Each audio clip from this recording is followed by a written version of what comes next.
Hi അസ്സലാമു അലൈക്കും. ഇന്ന് നമ്മൾ ഉണ്ടാക്കാൻ പോകുന്നത് ബീഫ് തലച്ചോറ് വരട്ടിയതാണ്. അതെങ്ങനെ ഉണ്ടാക്കാൻ നോക്കാം.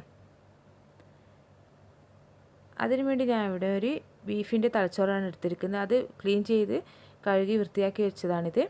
അതിലേക്ക് 1/4 ടീസ്പൂൺ മഞ്ഞൾപ്പൊടി, ആവശ്യത്തിന് ഉപ്പും ചേർത്തൊന്ന് വേവിച്ചെടുക്കുക. ഇതിലേക്ക് അധികം വെള്ളമൊന്നും ചേർക്കേണ്ട, ഇതിൽ നിന്ന് വെള്ളം വരും. ഒരു 5 മിനിറ്റ് വേവിച്ചെടുത്താൽ മതി. ഇനി തീ ഓഫ് ചെയ്ത് ഒരു സൈഡിലേക്ക് മാറ്റി വെക്കാം. ഒരു സോസ് പാൻ അടുപ്പിൽ വെച്ച് അത് ചൂടായതിനു ശേഷം ഇതിലേക്ക് 2 ടേബിൾ സ്പൂൺ വെളിച്ചെണ്ണ ഒഴിച്ചെടുക്കുക. അതിലേക്ക് 2 മീഡിയം സൈസ് ഉള്ളി, ഒരു ചെറിയ പീസ് ഇഞ്ചിയും വെളുത്തുള്ളിയും ചതച്ചത്, വെളുത്തുള്ളി 2, കുറച്ച് കറിവേപ്പില, ഒരു പച്ചമുളക് നടുവേ പിളർന്നത് എന്നിവ ചേർത്ത് നന്നായി ഒന്ന് വഴറ്റിയെടുക്കാം. ആവശ്യത്തിന് ഉപ്പും ചേർത്ത് വഴറ്റിയെടുക്കാം. ഇനി ഇതിലേക്ക് ഒരു വലിയ തക്കാളി ചേർത്ത് കൊടുക്കാം. തക്കാളി ഒന്ന് നന്നായി ഒഴിഞ്ഞു വരുന്നവരെ വഴറ്റിയെടുക്കാം.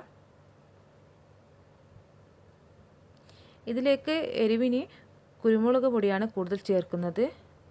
മുളക് പൊടിയേക്കാൾ കൂടുതൽ ചേർക്കുന്നത് കുരുമുളക് പൊടിയാണ്. ഇനി ഇതിലേക്ക് 1/2 ടേബിൾ സ്പൂൺ മുളക് പൊടി ചേർത്ത് കൊടുക്കാം. മുളക് പൊടിൻ്റെ പച്ചമണം പോകുന്നവരെ ഒന്ന് വഴറ്റിയെടുക്കാം.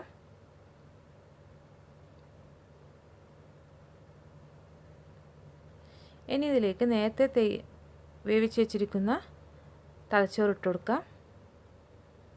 ഇനി നന്നായി ഒന്ന് മിക്സാക്കി കൊടുക്കുക. മിക്സാക്കിയതിന് ശേഷം ഇതിലേക്ക് 1/4 കപ്പ് വെള്ളം ചേർത്ത് ഒന്ന് അടച്ച് വെച്ച് ഒരു 5 മിനിറ്റ് വേവിച്ചെടുക്കാം.